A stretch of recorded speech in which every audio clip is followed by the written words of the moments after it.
That's it. There we go.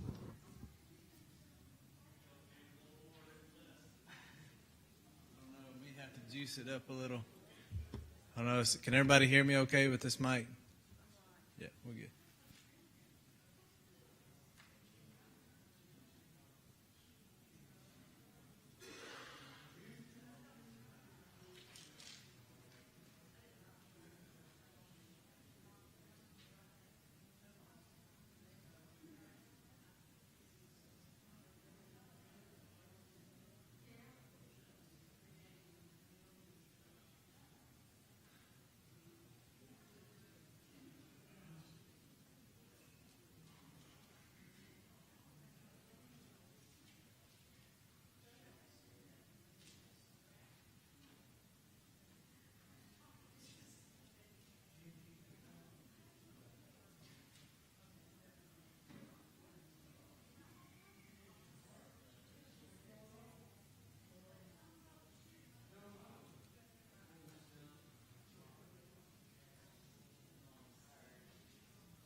Okay, I guess we'll get started.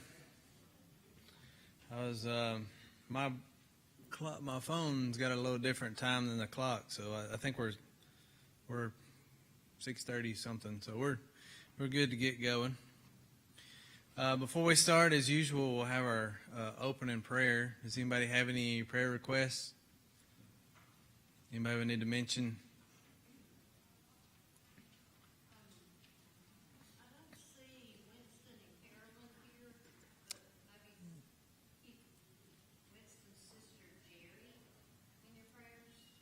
Yeah, I haven't heard anything this week. I don't know if anybody's heard anything. I don't know how she's doing. Yeah, she was still struggling yesterday when Carolyn came out this morning. Okay. I remember her. Jerry's her name. Oh, yes. Okay.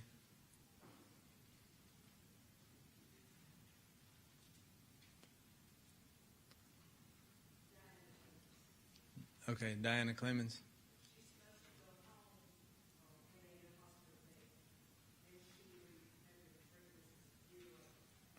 Okay. Okay, Jimmy, will you lead us? You mind?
Thank you. I asked Jimmy to lead us. So happy to see him back up and going. And he agreed. I'm thankful for that. Thankful you're able to be here. That's not an easy thing to overcome. A broken hip is tough business. So my dad went through it. He's still going through it.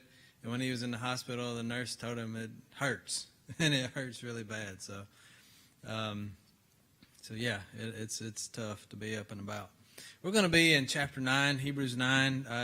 There is a study guide back in the back on the table there, if you want one for tonight. This lesson I did just a little bit different because of the nature of the chapter. You know, typically what we've been doing the whole way through and what we'll do after this week is that we'll summarize the chapter or the section, and then from the section we'll pick a passage, and then from that passage we'll kind of drill down and spend a little bit more time. That way, hopefully, in each of the sections we get a good idea of what's going on and what the main point of the passage is. But in chapter 9, there's a lot of discussion about the old covenant, or really about the tabernacle, and then into we'll transfer that over, I guess, into the temple. But some of those things we may not be really well versed in. Maybe you are, maybe you're super familiar with this. But I know for me, I've studied it many times, but it's always good to go back and kind of refresh on some of those things. And then within the discussion that we're having in Hebrews, because that's really what the writer does, he starts off talking about some of these things and then transposes those over or shows their fulfillment in Jesus, in the work of Jesus. And so we've had a lot of discussion coming through about Christ's role as a high priest, and everything in the book is about his superiority. He's better than the angels. He's better than Moses. He's a better sacrifice. There's all these different things. He's just better. And so, and again, against the backdrop of some Hebrew Christians maybe that were pressured or being pressured to move away from Jesus, and they would be very familiar with the things we're going to study tonight, and those things would be really part and parcel of who they are, kind of make up their identity, their history. And so these images, probably specifically for them, as the writer notates them, will be, they would have been very powerful. And so for us, we're going to have to kind of build this imagery and then transfer it over. And so in chapter 9, we're going to read the first 10 verses first. We'll talk about those and some of the elements that we have there, and then we'll move through the rest of the chapter is the plan. So in the first 10 verses of chapter 9, it says, "Now even the first covenant had regulations of divine worship in the earthly sanctuary, for there was a tabernacle prepared, the outer one, in which were the lampstand and the table and the sacred bread. This is called the holy place. Behind the second veil there was a tabernacle, which is called the Holy of Holies, having a golden altar of incense, and the ark of the covenant covered on all sides with gold, in which was a golden jar holding the manna, and Aaron's rod which budded, and the tables of the covenant. And above it were the cherubim of glory overshadowing the mercy seat. But of these things we cannot now speak in detail.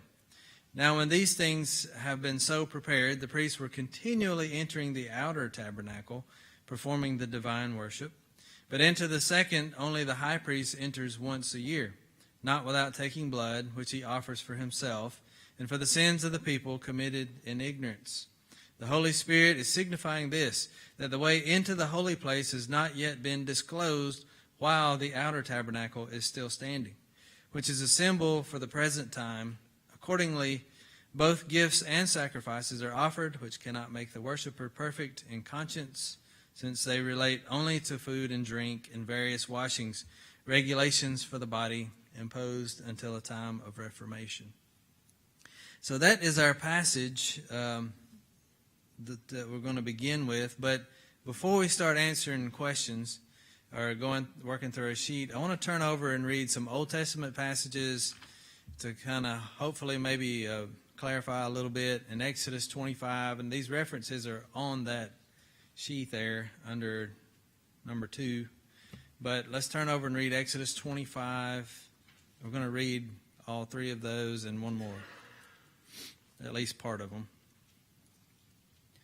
Because really, I think what we, as New Testament, living on this side of everything of the cross, we need to get a good feel for life as it was during that time and the meaning of these things. So Exodus 25, go down to verse 23. This is talking about the showbread. So you shall make a table of acacia wood, 2 cubits long and 1 cubit wide, and 1.5 cubits high. You shall overlay it with pure gold, and make a gold border around it. You shall make for it a rim of a handbreadth around it, and you shall make a gold border for the rim around it. You shall make 4 gold rings for it, and put rings on the 4 corners which are on its feet, or on its 4 feet. The rings shall be close to the rim as holders for the poles to carry the table. You shall make the poles of acacia wood, and overlay them with gold, so that with them the table may be carried. You shall make its dishes, and its pans, and its jars, and its bowls, with which to pour drink offerings. You shall make them of pure gold.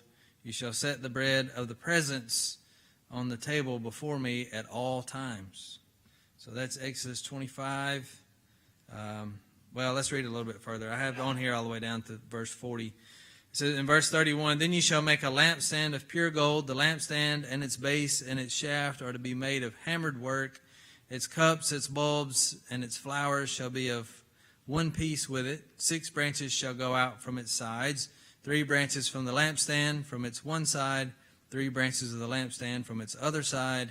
3 cups shall be shaped like almond blossoms in the one branch, a bulb and a flower, and 3 cups shaped like almond blossoms in the other branch, a bulb and a flower. So for 6 branches going out from the lampstand. And in the lampstand, 4 cups shaped like almond blossoms, its bulbs and its flowers. So we get a description as we move on down through about the look of the lampstand. And then you get down to verse 39. It shall be made from a talent of pure gold.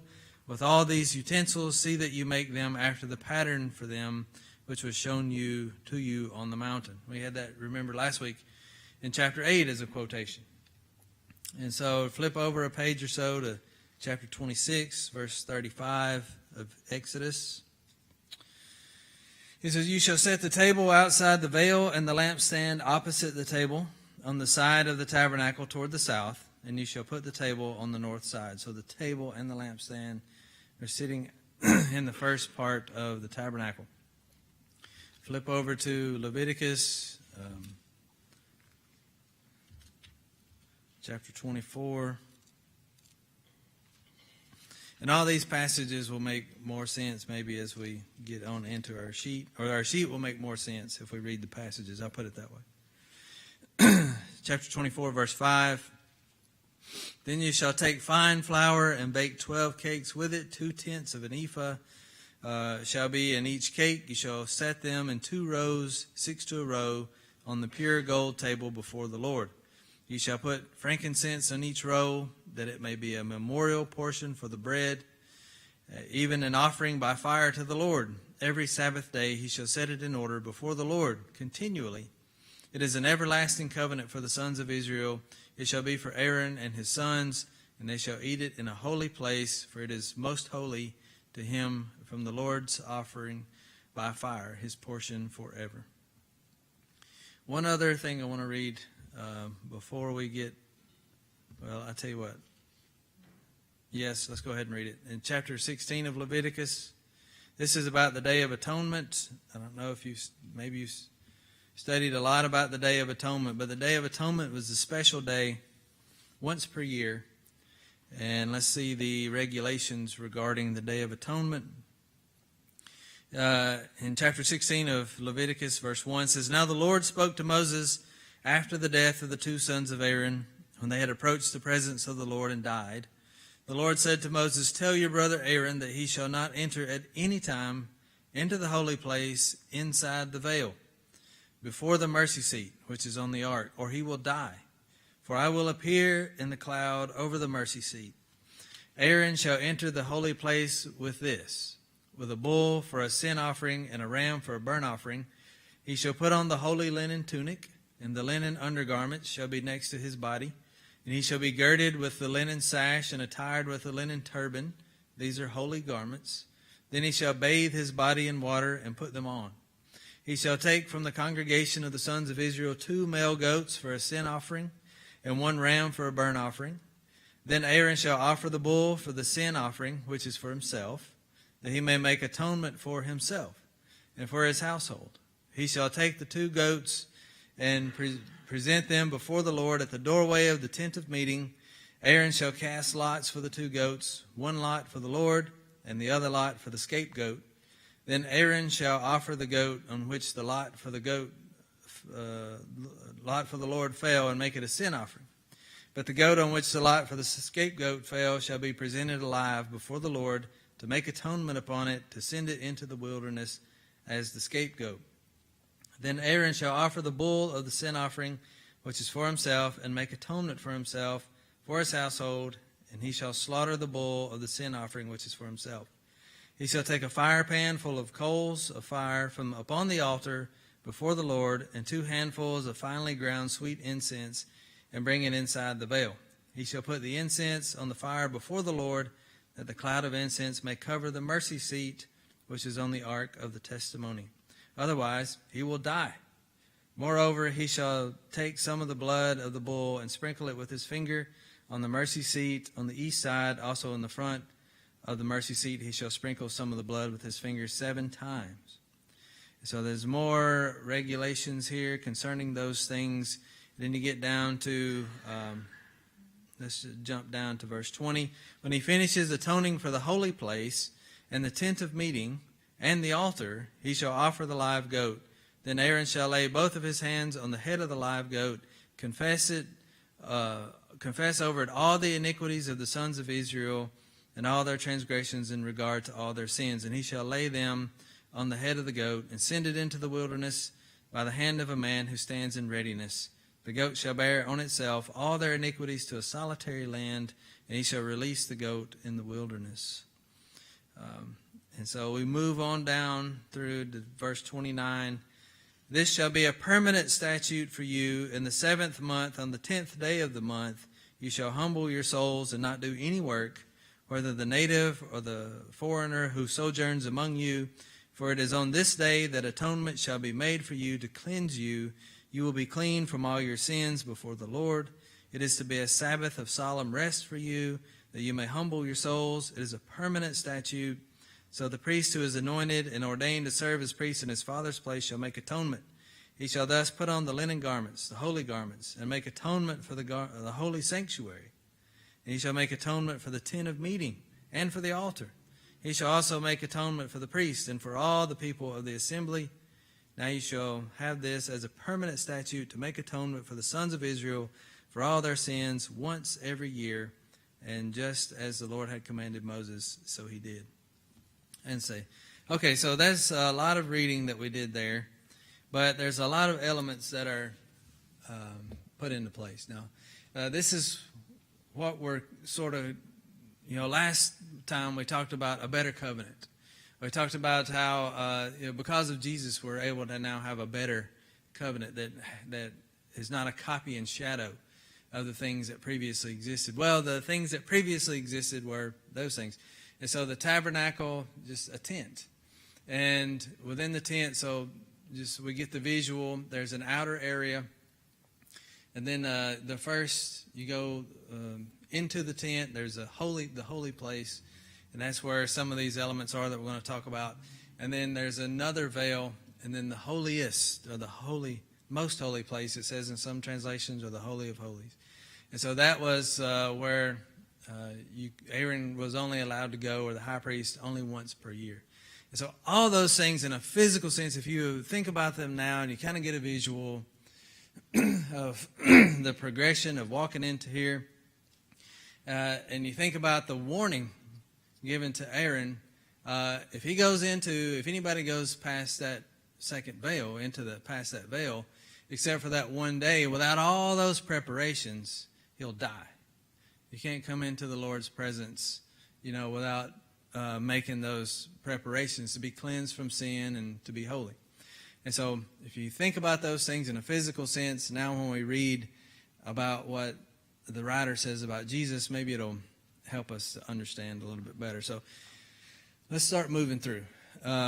So the first thing we'll talk about inside the tabernacle is the holy place.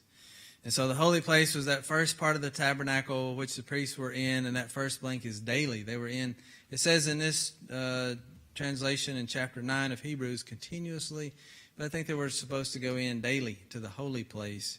Not the most holy place, but continuously or daily.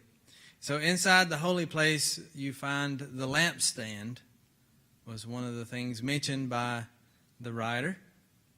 And then one of the things that we read about there. So the lampstand is there. A little bit of description about it. That the lampstand was made from gold. It had 7 lamps that used olive oil for fuel.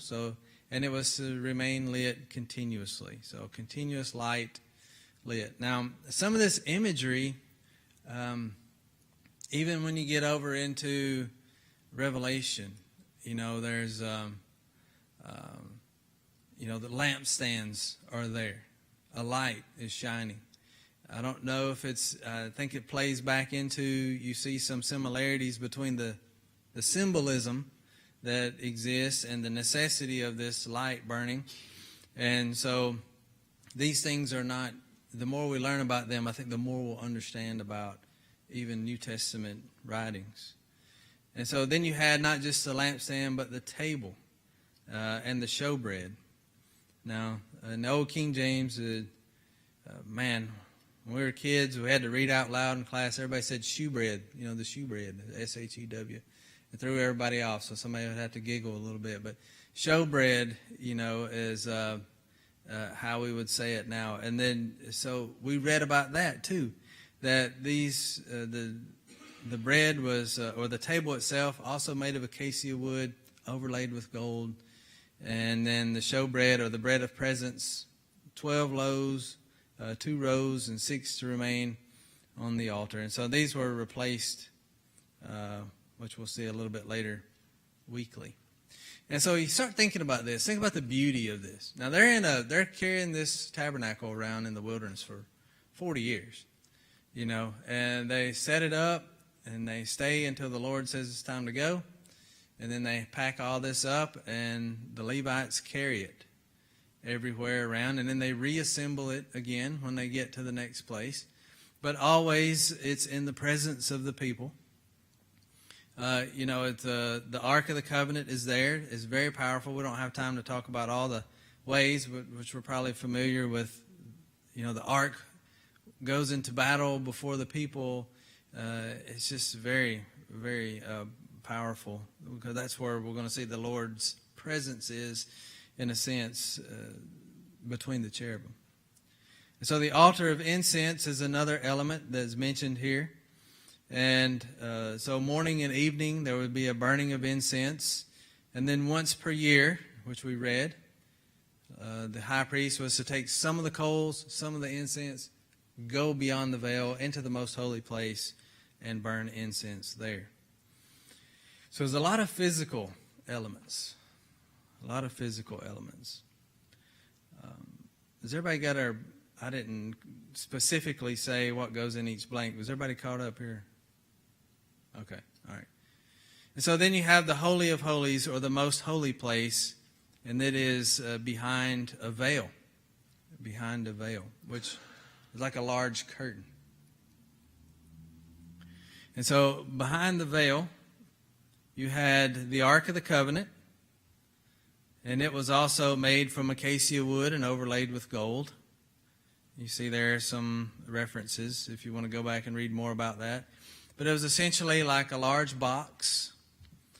So we think of a box. I know we've seen artist renderings of the Ark of the Covenant before, but about 4.5 feet long, 2.5 feet high, and 2.5 feet wide.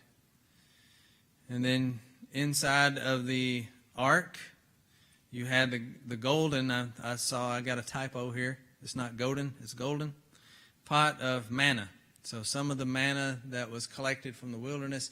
When we read about the manna, when it was given, that it was, you could only collect it for one day, and then it would go bad. It would get worms in it if you tried to keep it longer than one day. But now, miraculously, the Lord allowed them to put some manna in this pot, and it stayed there, I'm sure, just like it was the day that it appeared, forever how long, hundreds of years it remained in the ark.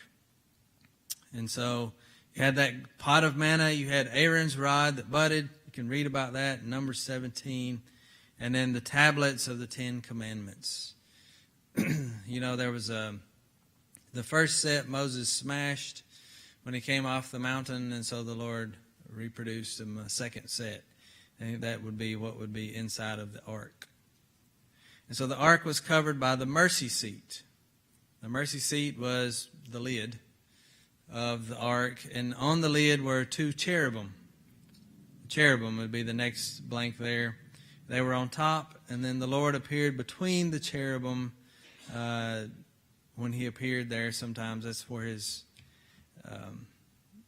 he appeared, between the cherubim. So let's stop, and start putting this together, trying to get a visual of these things. Beautiful, beautiful things. Now we know that when you get later on into the Old Testament, and especially when you read about the Babylonians coming into Jerusalem and destroying the temple and destroying and taking away all these things. That's almost like it's like an extra level of hurt. I would think if you were, a Jew, an Israelite, or these were the holy things of God, and then some foreign nation comes in and destroys your holy place, and then takes away the holy things. And the Ark of the Covenant, is not spoken of again. Well, the only time it's mentioned after this, I don't say mentioned, I don't think it shows up anywhere else after the Babylonians. And the next place, I know we read about it even in the book of Revelation, all the way at the end of the Scriptures. But this was a very important part of the people, of their lives, the service to God. And then now it's gone because they did not maintain their end of the covenant. So, very powerful stuff. Does anybody got any comments or questions here?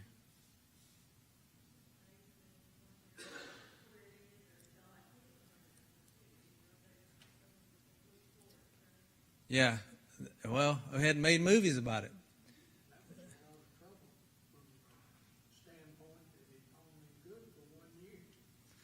Yeah, all the.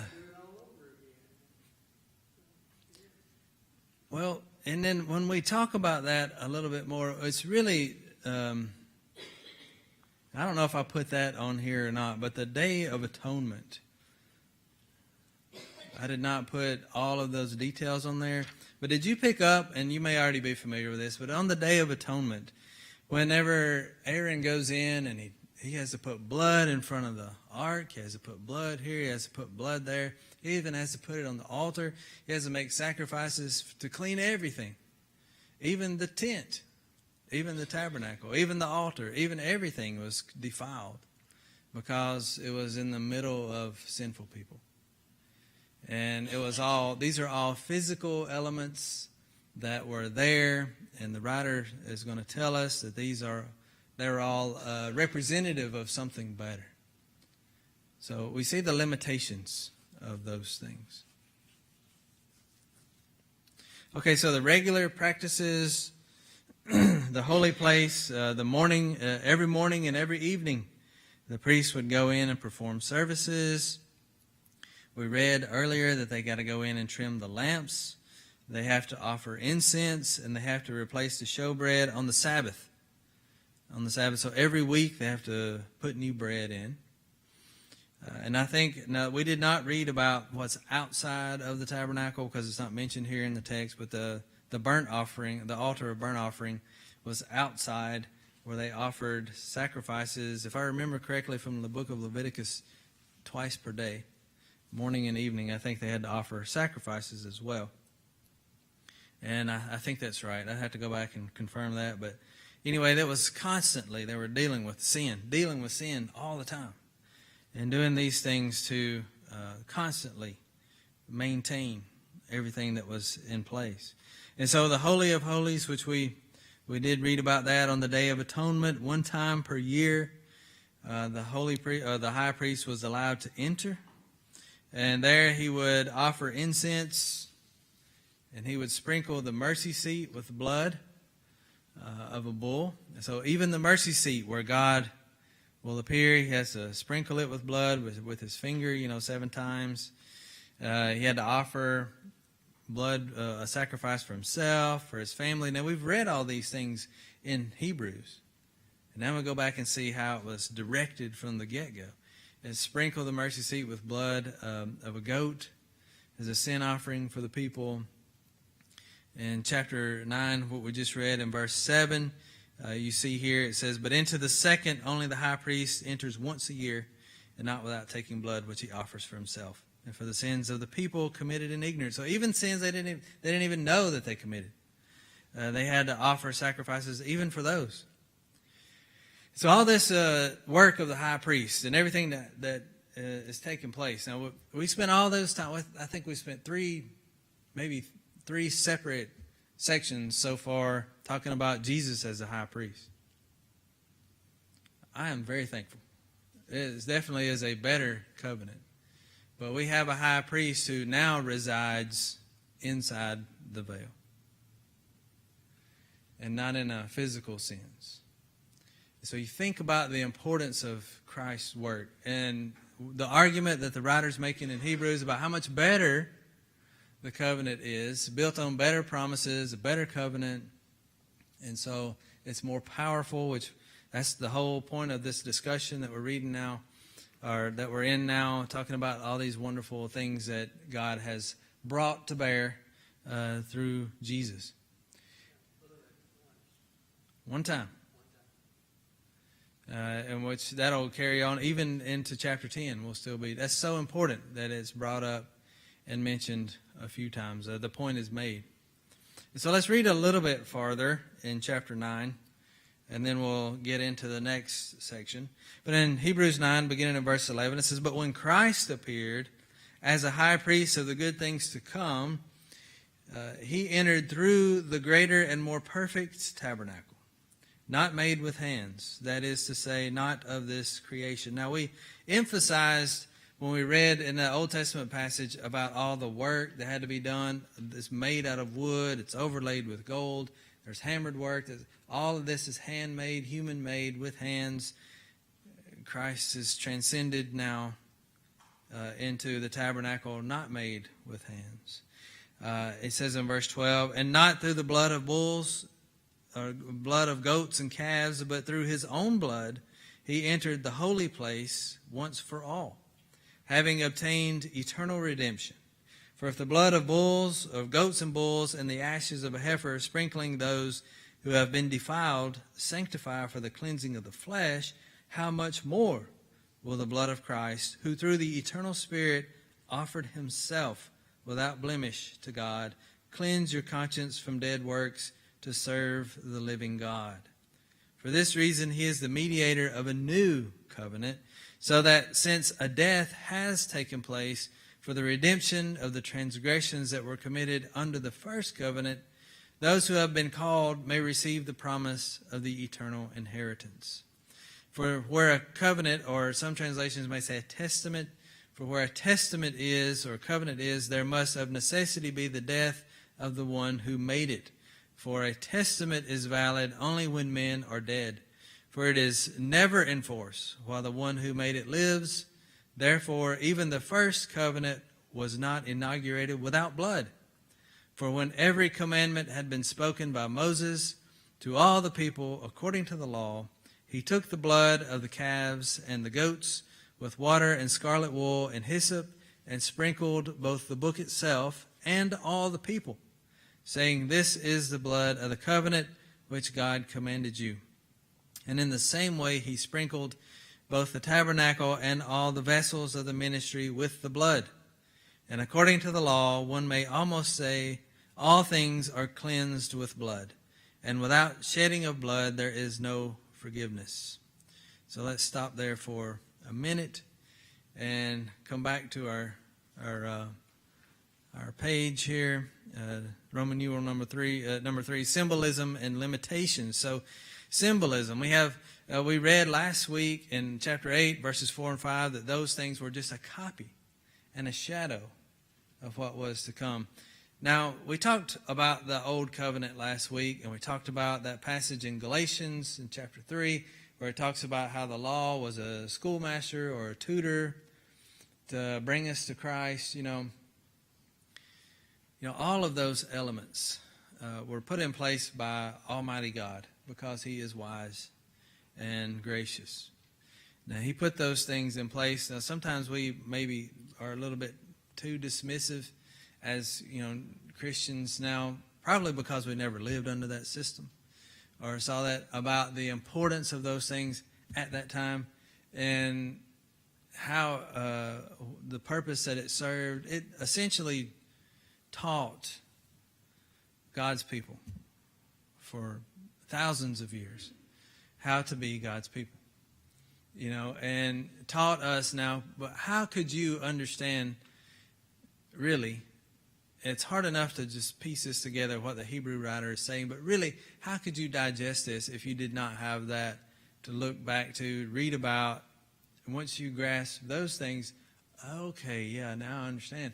Jesus, a high priest, okay, I get that now. And then now He's moved beyond the veil to the most holy place.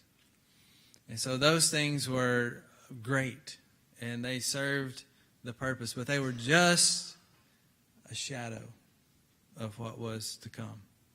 And so it was symbolizing what would occur with Christ in those all those passages that we have read there. Let's read specifically, let's read 23 through 26 in Hebrews 9. It says, "Therefore it was necessary for the copies of the things in the heavens to be cleansed with these.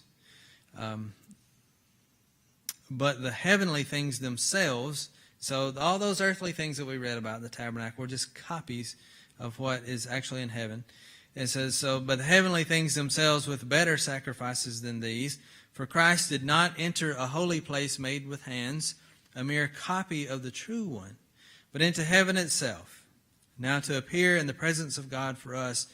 Nor was it that He would offer Himself often, as the high priest enters the holy place year by year with blood that is not his own. Otherwise He would have needed to suffer often since the foundation of the world. But now once, at the consummation of the ages, He has been manifested to put away sin by the sacrifice of Himself. And inasmuch as it is appointed for man to die once, and after this comes judgment, so Christ also, having been offered once to bear the sins of many, will appear a second time for salvation without sin, to those who eagerly await Him." And so this makes me wonder, and I'm just wondering because I don't know. I've never read anything that gave me a physical description, and it's not a physical place. But heaven, how are these things a copy and a shadow of the heavenly things? That's interesting to think about. I don't have an answer. But you think about the throne room of God, as it's mentioned. It's just this fantastic, beautiful thing, and all the imagery of heaven, we read about. But in some way, this is a copy of those things. Maybe in just the meaning. I don't know if heaven is laid out a certain way. I have no idea. I'm just thinking out loud.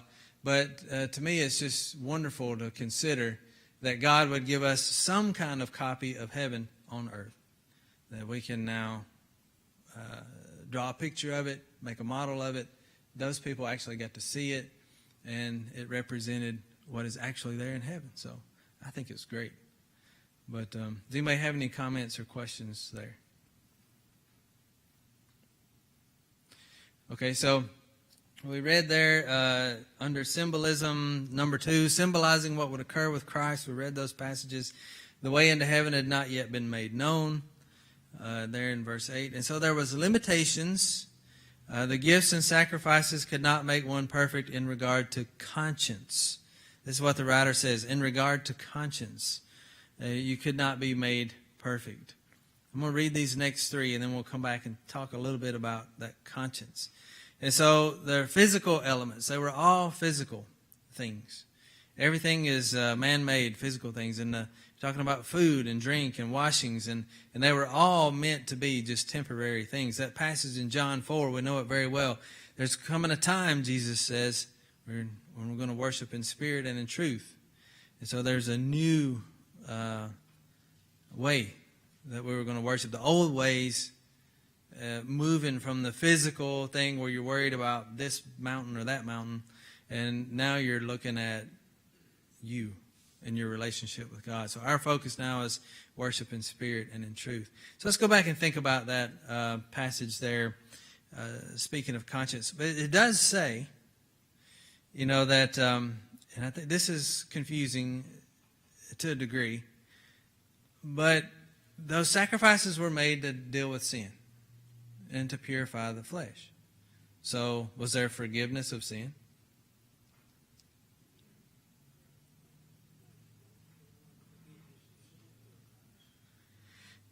It says here that the blood of bulls and goats can never take away sins.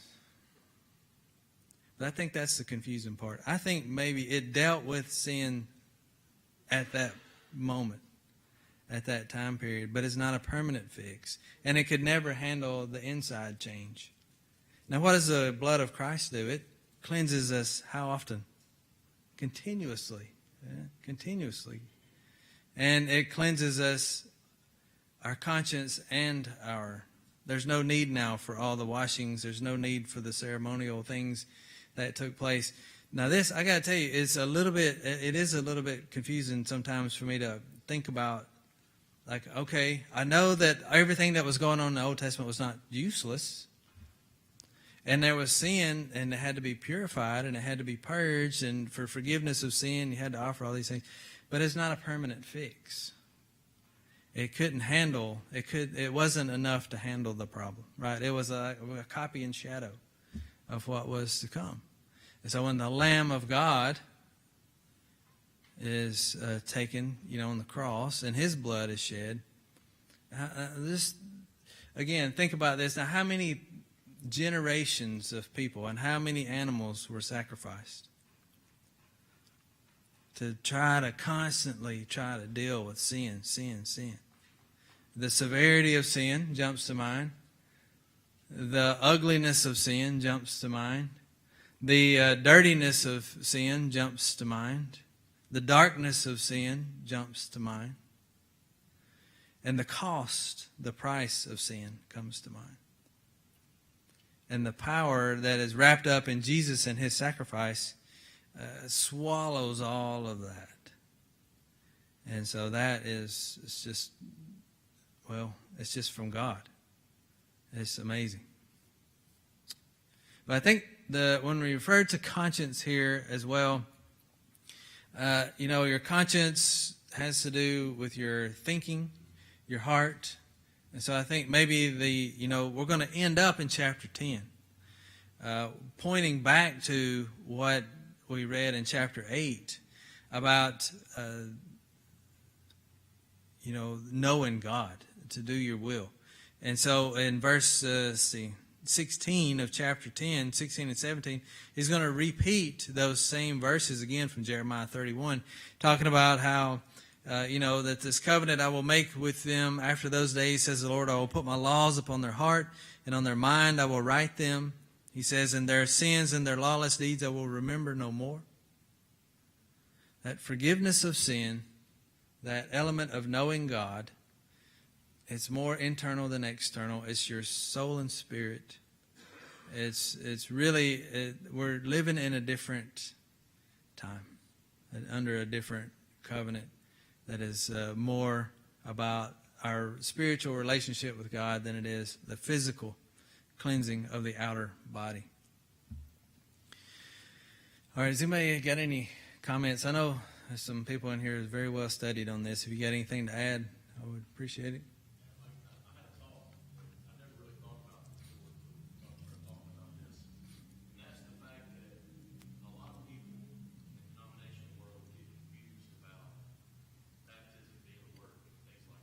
Yeah. I think a lot of that can come from the fact that the Old Testament, they had to work.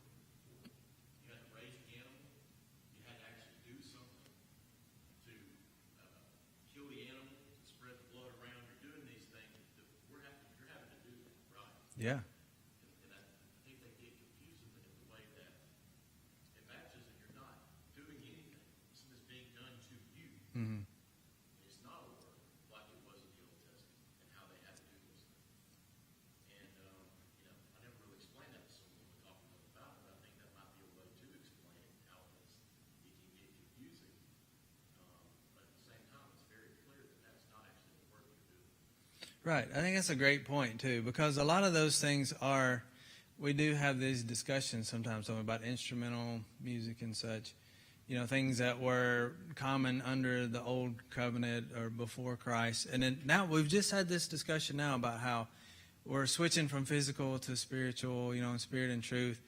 And so all of those things sort of coincide. And, Evan makes a great point. Some people may think that, or I know a lot of people do think that baptism is a work that a person does and that it's, but that's not the case. Colossians 2, or 11 through 14, God's doing the work. He's the one doing the work. And it's part of that submission of faith. A part of faith, is to say, hey, I'm done with the old. So, yeah, that's a great point. And it all does fit together. Isn't it amazing how everything ties together? From Genesis to Revelation, it all is just there, intermingled. The way I always understood it is that the sins of the people of Israelites were rolled forward year upon year upon year. And then when Jesus was offered on the cross as the Lamb of God, the sacrifice, that he not only covered their sins, our sins, and all the sins that have ever or would ever be committed.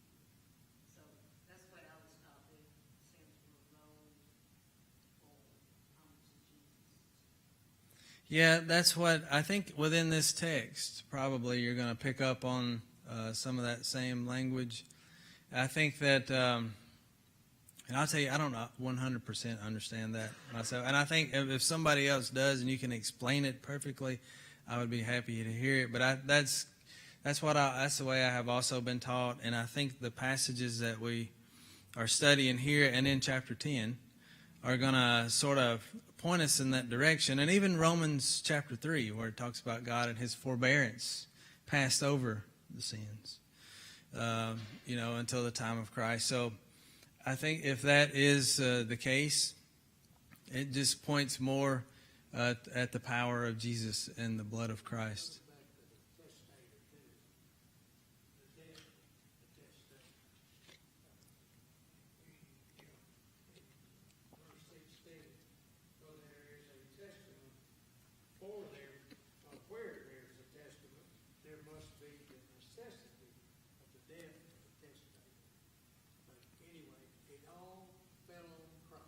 Yeah. As it went age to age, it still fell on Christ. And this is all part of God's plan. You think about, we talk about the grace of God, we talk about the love of God, we talk about the mercy of God, but, all those things become reality the more we start digging into this, and you think about how even from all those times and from that time forward, like you said, everything comes back to Jesus. God himself comes to be the one to shed his blood for us to make all this possible. Now that's love and grace. And you won't find that. And there's a lot of other quote unquote religions or whatever, I guess they are religions out there. But I was taught when we were in school that Christianity, and I've not examined every religion that's out there, is the only religion in which God himself bears the sins of the people, which is a unique element. And then once you put everything together, it just shows the superiority of God. Well, that was a buzzer, so let's hit a few more of these blanks here. Pick up on Roman numeral number 4, the greater and more perfect tabernacle. So it's heavenly, it's in heaven, it's in the presence of God, and it's where Christ is our high priest. It effectively deals with sin. We talked about that. Christ entered the Holy of Holies, which is heaven. That blank there is heaven, the Holy of Holies that he entered into, not made with hands.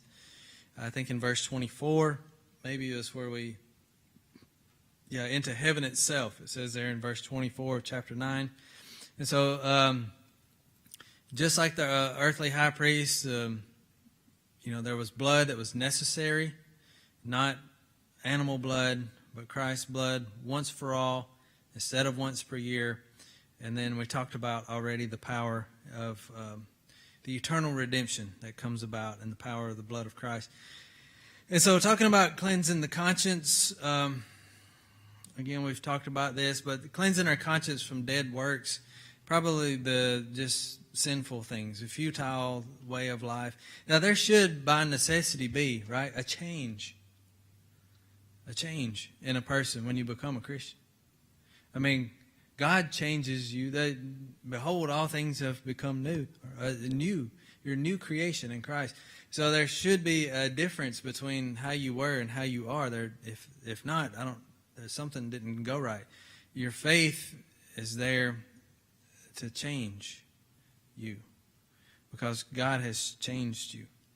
And so that living with a different type of heart, a new heart, like in Ezekiel, I'm going to give this people a new heart. And then like some of the quotations we read from Jeremiah 31, it's a better way, a new covenant. And so that is something that we've got to be aware of as Christians. Cleanse our conscience from dead works. We're new now, different. And so it was a costly sacrifice, and you go down to that next blank, a testament, or it says in this translation a covenant, but a testament requires the death of the one who makes it, and it does not take effect. It should be effect, not affect, until after death. And so once Jesus died, it went into effect. And so to dedicate this new covenant, we think about the old one. And now I've read this many times in the past, and it really didn't dawn on me until sometime way later. When Moses sprinkles the people with blood, it's like, why is he doing that? I'm sure it's important, but what's the point? But he was initiating the covenant, in which we just read that. The old covenant was sealed in blood, and now the new covenant, the blood of Christ. And so there was a first covenant, it required blood, and so now the second requires blood. And so how much more, we talked about how the furnishings, everything was purified with the sprinkling of blood. How much more the New Testament or the New Covenant? So the first covenant was only a copy, and then heavenly things require purification by a better sacrifice. That's the key word all the way through here, better. Everything's better now than it was before. So the ministry of the New Covenant is final and complete. Christ is now our high priest in the presence of God. He needed to offer himself once. Only once. And so you think about the superiority, again, Hebrews. Christ is superior. He's better. The superiority of his sacrifice. And so at the consummation of the times, during this last time, he came to put away sin once and for all, just as a man dies once. Jesus only needed to be offered once. And so he will come again for salvation. He's already came, dealt with the sin problem. He's going to return again to take us home. And so he came once to bear the sins of many. And you can read those last few things. The second coming will be to bring salvation. That passage in 1 Thessalonians 1, 9 and 10 helps us out with that. So there we are. I guess we'll end there.